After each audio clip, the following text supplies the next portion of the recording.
हो गई ना, तुम्हारे भतीजे को इंसाफ मिल गया है।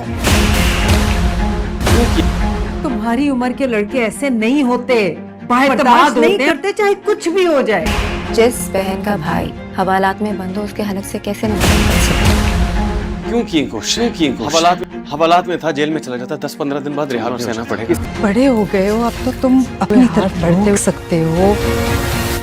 रोक सकता हूँ, चाहूँ तो तोड़ भी सकता हूँ। मतलब हमने अपनी दिन रात की आराम सब उसकी खातिर लुटा दिया, हमारे सारे किए किराए पर पानी फेर जेल दिया। हो गए तो वो फौरन ही पाकिस्तान आ जाती है और अपने भतीजे अंस के साथ ना इंसाफी नहीं होने देती। वो आते ही अंस को छुड़वा लेती है और मसलीन के बेटे शयान को जेल में भिजवा देती है। अमरीन के इस अमल की वजह से घर वाले उससे बहुत ज़्यादा नाराज़ हो जाते हैं। शयान की माँ बहुत गुस्सा करती है और अब तो आपको सुकून मिल गया होगा कि एक भतीजे को छुड़वा ले और दूसरे को जेल भिजवा दे। तो अमरीन यही जवाब देती है, मैंने नाइंसाफ़ी नहीं की।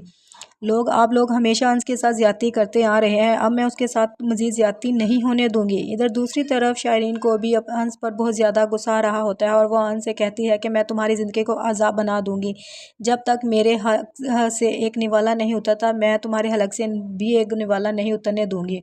और वो अंस के खाने में पानी मिला देती है। अंस खामोश रहता है। इतने में अमरीन वहाँ आ जाती है और शहरियान को ये हरकत करते देख लेती है। अमरीन अंस को समझाते हुए कहती है कि अब तुम छोटे नहीं रहे, बड़े हो गए हो, तुम अपने अंदर एतमाद पैदा करना होगा, तुम खुद अपने साथ नाइंसाफ़ी होने देते हो। तो अंस जवाब देता है, मेरे पास कोई दूसरा रास्ता नहीं है, सिर्फ दादी की वजह से मैं ये सब बर्दाश्त कर रहा हूँ। अगर दादा ना होते तो मैं कब का ये घर छोड़कर जा चुका होता। अमरीन कहती है, तुम्हें अपनी तरफ बढ़ने वाले हर हाथ को रोकना होगा। तो अंस यही जवाब देता है, मैं अपनी तरफ बढ़ने वाला हर हाथ रोक भी सकता हूँ और तोड़ भी सकता हूँ, लेकिन दादी की वजह से मैं कुछ नहीं कर रहा। अब अमरीन फैसला करती है कि वो अंस को इस घर में मज़ीद नहीं रहने देगी, क्योंकि वो उसके साथ मज़ीद ज़्यादती बर्दाश्त नहीं कर सकती। तो आने वाले एपिसोड में कहानी और भी ज़्यादा जज्बाती और ख़तरनाक होने वाली है। अमरीन अब खामोश बैठने वाली नहीं और वो फैसला कर चुकी है कि अंस को इस जालिम माहौल से हर कीमत निकालेगी। लेकिन दूसरी तरफ मर्सलीन और इसके घर वाले भी अब अमरीन के ख़िलाफ़ खुलकर मैदान में आ जाएंगे। शायरीन की नफ़रत भी दिन ब दिन बढ़ती जा रही है और वो अंस को मज़ीद तकलीफ़ पहुँचाने के लिए एक नई चाल चलने वाली है।